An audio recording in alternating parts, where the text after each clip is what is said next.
ಈ ದಿನ ಸುಮಾರು 2:30 3:30 ನಡುವೆ ಒಂದು ಮಾಹಿತಿ ಬರುತ್ತೆ ನಮಗೆ. ಈ ರೀತಿ ಲಕ್ಕುಂಡಿ ಐತಿಹಾಸಿಕ ಲಕ್ಕುಂಡಿ ಗ್ರಾಮದಲ್ಲಿ ವಾರ್ಡ್ ನಂಬರ್ 4 ರಿತ್ತಿ ಓಣಿಯಲ್ಲಿ ಒಂದು ಸಣ್ಣ ಹುಡುಗ 8ನೇ ಕ್ಲಾಸಿನ ಹುಡುಗ ಆದಂಥ ಪ್ರಜ್ವಲ್ ರಿತ್ತಿ, ಈತನಿಗೆ ಅವನ ಮನೆ ಯಾವಾಗ ಅವನು ಅಲ್ಲಿ ಕೆಲಸ ಮಾಡ್ತಿರ್ತಾನೆ ಆ ಸಮಯದಲ್ಲಿ ಅವನಿಗೆ ಒಂದು ತಾಮ್ರ ಚಂಬಲಿ ಒಂದಷ್ಟು ನಿಧಿ ಸಿಕ್ಕಿರುತ್ತೆ ಅಂತ ಹೇಳಿ ಮಾಹಿತಿ ಬರುತ್ತೆ. ಆ ಸಮಯದಲ್ಲಿ ಮೇಲ್ನೋಟಕ್ಕೆ ಅದರಲ್ಲಿ ಏನು ಸಿಕ್ಕಿದೆ ಏನು ಸಿಕ್ಕಿಲ್ಲ ಅಂತ ಹೇಳಿ ಆ ಹುಡುಗನಿಗೆ ಸ್ಪಷ್ಟನೆ ಇಲ್ಲದಿರೋ ಕಾರಣಕ್ಕಾಗಿ ಅವನು ಭಾಳ ಪ್ರಾಮಾಣಿಕತೆಯಿಂದ ಒಂದು ಮಾದರಿ ಆಗೋ ರೀತಿಯಲ್ಲಿ ಅವನು ಮೆರೆದು ಅವನು ಊರಿನ ಹಿರಿಯರಿಗೆ ಮತ್ತು ಗ್ರಾಮ ಪಂಚಾಯತಿ ಮೆಂಬರ್ಸಿಗೆ, ಅದೇ ರೀತಿಯಾಗಿ ನಮ್ಮ ZP ಪ್ರೆಸಿಡೆಂಟ್ ಆದಂಥ ಸಿದ್ದು ಪಾಟೀಲ್ ಅವರಿಗೆ ಈ ಒಂದು ಮಾಹಿತಿನ ಅವನು ನೀಡಿರ್ತಾನೆ.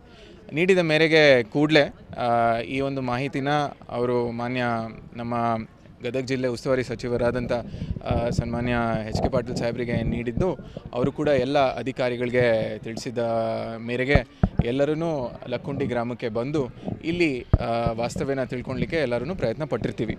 ಆ ಸಮಯದಲ್ಲಿ ನಮಗೆ ಏನು ಗೊತ್ತಾಗಿರುತ್ತೆ ಅಂತ ಹೇಳಿದರೆ, ಇಲ್ಲಿ ಲಕ್ಕುಂಡಿ ಗ್ರಾಮದಲ್ಲಿ ವಾರ್ಡ್ ನಂಬರ್ 4 ಅವರ ಮನೆ ಹಿತ್ತಲಿನಲ್ಲಿ ಅವರು ಕೆಲಸ ಮಾಡ್ತಿರೋ ಸಂದರ್ಭದಲ್ಲಿ ಒಂದು ತಾಮ್ರದ ಒಂದು ಮಡಿಕೆ ಸಿಕ್ಕಿರುತ್ತೆ ಅಂತ ಹೇಳಿ ಮೇಲ್ನೋಟಕ್ಕೆ ಗೊತ್ತಾಗಿರುತ್ತೆ. ಆ ಸಮಯದಲ್ಲಿ ನಾವು ನೋಡಿದಾಗ ಓಣಿಯಲ್ಲಿ ಭಾಳಷ್ಟು ಜನ ಸಂಖ್ಯೆ ಜಾಸ್ತಿ ಇದ್ದು ಮತ್ತು ಭಾಳಷ್ಟು ಜನ ಸೇರಿರೋ ಕಾರಣಕ್ಕಾಗಿ ಇದನ್ನು ಊರಲ್ಲಿರೋ ಒಂದು ದೇವಸ್ಥಾನದಲ್ಲಿ ಕದ ಹಾಕಿ ಇಟ್ಟಿರ್ತಾರೆ. ಹೆಚ್ಚಿನ ಸಂಖ್ಯೆಯಲ್ಲಿ ನಾವು ಪೊಲೀಸ್ ಇಲಾಖೆಯಿಂದ ಫೋರ್ಸನ್ನ ಬರಮಾಡಿಕೊಂಡು ಪ್ರೊಟೆಕ್ಷನ್ ಎಲ್ಲನೂ ನಾವು ವ್ಯವಸ್ಥಿತವಾಗಿ ಮಾಡಿದ್ಮೇಲೆ ಮತ್ತು ಗೋಲ್ಡ್ ಅಪ್ರೈಸರ್ ಯಾರಿರ್ತಾರೆ ಅವ್ರಿಗೂ ಕೂಡ ಕರೆಸಿದ ನಂತರ ಈ ಒಂದು ಬಾಕ್ಲನ್ನ ತೆಗೆದು ನಮ್ಮ ಕಾನೂನು ಪ್ರಕಾರ ವಿಡಿಯೋ ರೆಕಾರ್ಡಿಂಗ್ ಮತ್ತು ಪಂಚರ ಸಮಕ್ಷಮೆಯಲ್ಲಿ, ಈಗ ನಾವು ನೋಡಿದರೆ ಇಬ್ಬರು ಪಂಚರ್ನ ಗೌರ್ಮೆಂಟ್ ಪಂಚರ್ಸ್ನ ನಾವು ತೊಗೊಂಡಿದ್ದೀವಿ ಮತ್ತು ಅದ್ರ ಜೊತೆಗೆ ಇಬ್ಬರು ಪಂಚರ್ನ ಯಾರು ಊರಿಗೆ ಹಿರಿಯ ವ್ಯಕ್ತಿಗಳಿದ್ದಾರೆ ಅವರಿಗೆ ಕೂಡ ನಾವು ತೊಗೊಂಡು ಇಬ್ಬರು ಗೌರ್ಮೆಂಟ್ ಪಂಚಾಯತು ಮತ್ತು ಇಬ್ಬರು ನಾನ್ ಗೌರ್ಮೆಂಟ್ ಪಂಚಾಯತ್ ಸಮಕ್ಷಮೆಯಲ್ಲಿ ಮತ್ತು ಅದೇ ಸಮಯದಲ್ಲಿ ಈ ತಾಲೂಕಿನ ತಹಸೀಲ್ದಾರರ ಸಮಕ್ಷಮೆಯಲ್ಲಿ ಮತ್ತು ADC ಅವರು ಇದ್ದರು. ಎಲ್ಲರ ಸಮಕ್ಷಮೆಯಲ್ಲಿ ನಾವು ಪಂಚನಾಮೆ ಡ್ರಾ ಮಾಡಿ ಆ ಒಂದು ಬಾಕ್ಲನ್ನ ತೆಗೆದು ಈ ಒಂದು ನಿಧಿ ಏನು ಸಿಕ್ಕಿರುತ್ತೆ ಆ ಹುಡುಗನಿಗೆ ಅದನ್ನು ಎತ್ಕೊಂಡು ಹೋಗಿ ಅದನ್ನು ತೆರೆದು ಅದರದ್ದು ನಾವು ಒಂದು ಪೂರ್ತಿ ಪಟ್ಟಿನ ಮಾಡ್ಕೊಂಡಿರ್ತೀವಿ. ಇದನ್ನು ನಾವು ತೆಗೆದಿದ್ದ ಸಂದರ್ಭದಲ್ಲಿ ನಮಗೆ ಏನು ಕಂಡುಬರುತ್ತೆ ಅಂತ ಹೇಳಿದರೆ, ಒಟ್ಟು 22 ಐಟಮ್ಸು ಕಂಡು ಬಂದಿರುತ್ತೆ. 22 ಐಟಮ್ಸಲ್ಲಿ ಒಟ್ಟು ನಾವು ಅದನ್ನು ಲೆಕ್ಕ ಹಾಕೋ ಸಂದರ್ಭದಲ್ಲಿ 22 ಐಟಮ್ಸು ವಿವಿಧ ಆದ ಬಂಗಾರದ ವಸ್ತುಗಳು ಸಿಕ್ಕಿರುತ್ತೆ. ಅದನ್ನು ನಾನು ಸ್ಪಷ್ಟವಾಗಿ ಅದು ಇದೆ ಅಂತ ಹೇಳಲಿಕ್ಕೆ ನನಗೆ ಕಷ್ಟ ಆಗುತ್ತೆ. ಯಾಕೆ ಅಂತ ಹೇಳಿದರೆ ಅದು ಕೆಲವೊಂದು ಐಟಮ್ಸು ಮುರಿದಿರೋ ರೀತಿಯಲ್ಲಿ ಕಾಣುತ್ತೆ. ಬಟ್ ಮೇಲ್ನೋಟಕ್ಕೆ ವಿವಿಧ ರೀತಿಯ ಸರಗಳು ಮತ್ತು ಕೈಗೆ ಅಥವಾ ನಮ್ಮ ಏನೋ ಫೋರ್ ಆರ್ಮ್ಗೆ ಹಾಕುವಂಥ ಒಂದು ಸ್ವಲ್ಪ ಬಳೆಗಳು ಮತ್ತು ಕಿವಿ ಓಳೆಗಳು ಮತ್ತು ರಿಂಗ್ಸ್ ಆಗಿರಲಿ ಮತ್ತು ಈ ಕಾಯಿನ್ಸ್ ಆಗಿರಲಿ ಭಾಳಷ್ಟು ಸಿಕ್ಕಿರುತ್ತೆ. ಇದನ್ನು ಒಟ್ಟು ನಾವು ಲೆಕ್ಕ ಹಾಕಿದ ಸಂದರ್ಭದಲ್ಲಿ 466ರಿಂದ 470 ಗ್ರಾಮ್ ನಡುವೆ ಇದೆ ಅಂತ ಹೇಳಿ ನಮಗೆ ಮೇಲ್ನೋಟಕ್ಕೆ ಗೊತ್ತಾಗುತ್ತೆ. ಇನ್ ಟರ್ಮ್ಸ್ ಆಫ್ ವೆಯ್ಟ್, ಈ difference of weight plus or minus 1-2 grams ಇರುತ್ತೆ ಬೇಸ್ಡ್ ಆನ್ ಒಟ್ಟಿಗೆ ಹಾಕಿದ ಸಂದರ್ಭದಲ್ಲಿ ಮತ್ತು ವಿವಿಧ ಲೆಕ್ಕ ಹಾಕಿದ ಸಂದರ್ಭದಲ್ಲಿ. But definitely about 466 to 470 grams overall ಇದೆ. ಅದರ ಜೊತೆಗೆ ಒಂದು 630 ಗ್ರಾಮಿನ ಒಂದು ಐತಿಹಾಸಿಕ ಮತ್ತು ಪುರಾತನ ಕಾಲದ್ದು ಒಂದು ತಾಮ್ರದ ಮಡಿಕೆ ಕೂಡ ನಮಗೆ ಸಿಕ್ಕಿರುತ್ತೆ. ಅದು ಕೂಡ ಒಂದು 3 ಭಾಗದಲ್ಲಿ ಸಿಕ್ಕಿರುತ್ತೆ. ಇದನ್ನೆಲ್ಲ ನಾವು ಒಟ್ಟಾರೆ ಪಂಚನಾಮೆ ಮಾಡಿ ಎಲ್ಲ ಪ್ರೊಸೀಡಿಂಗ್ಸ್ನ ಡ್ರಾ ಮಾಡಿಬಿಟ್ಟು ಕಾನೂನು ರೀತಿಯಲ್ಲಿ ನಮ್ಮ ರೂರಲ್ ಇನ್ಸ್ಪೆಕ್ಟರ್ ಅವರು ಇದನ್ನು ತಹಸೀಲ್ದಾರ್ ಅವರಿಗೆ ಹ್ಯಾಂಡ್ ಓವರ್ನ ಮಾಡಿರ್ತಾರೆ.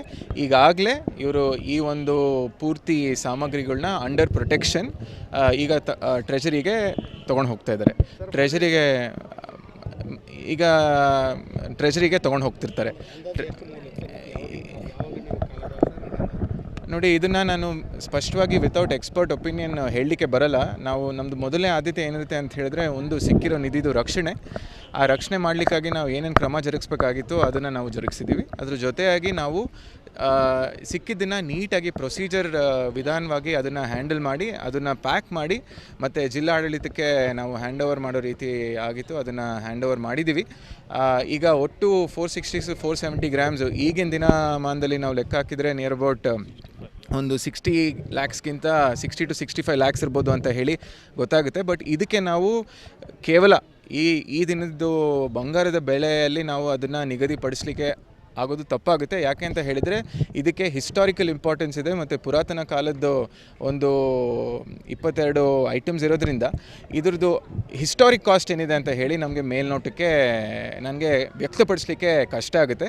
ಸೊ ಇದನ್ನು ವ್ಯಕ್ತಪಡಿಸೋದು ಯಾರು ಅಂತ ಹೇಳಿದರೆ ನಮ್ಮ ಆರ್ಕಿಯಾಲಜಿಕಲ್ ಡಿಪಾರ್ಟ್ಮೆಂಟ್ ಅವರು ಅಧಿಕಾರಿಗಳು ಮತ್ತು ಪ್ರಾಪರ್ ಅಪ್ರೇಸಿಂಗ್ ಮಾಡಿದ ಮೇಲೆ ಗೊತ್ತಾಗುತ್ತೆ. ಬಟ್ ನಾನು ಮೇಲ್ನೋಟಕ್ಕೆ ಏನು ಹೇಳಲಿಕ್ಕೆ ಬಯಸ್ತೀನಿ ಅಂತ ಹೇಳಿದರೆ ಭಾಳ ಒಂದು ಐತಿಹಾಸಿಕ ಒಂದು ಇದೊಂದು ವಿಚಾರ ಆಗಿರುತ್ತೆ. ಮತ್ತು ಇದನ್ನು ಸಿಕ್ಕಿ ಭಾಳ ಇಂಪಾರ್ಟೆಂಟಾಗಿ ಆ ಒಂದು ಚಿಕ್ಕ ಹುಡುಗ 8ನೇ ಕ್ಲಾಸಿನ ಹುಡುಗ ಅವನ ಪ್ರಾಮಾಣಿಕತೆಯನ್ನು ನಾವು ಭಾಳ ಮೆಚ್ಚಬೇಕಾಗಿರೋ ಒಂದು ಸಂಗತಿ ಆಗಿರುತ್ತೆ. ಯಾಕೆ ಅಂತ ಹೇಳಿದರೆ ಆತ ಭಾಳ ದೊಡ್ಡ ಮನಸ್ಸು ಮತ್ತು ಅವನ ವಯಸ್ಸಿಗೆ ಮೀರಿ ಅವನು ಈ ಒಂದು ವಿಚಾರನ ಎಲ್ಲರಿಗೂ ತಿಳಿಸಿರ್ತಾನೆ.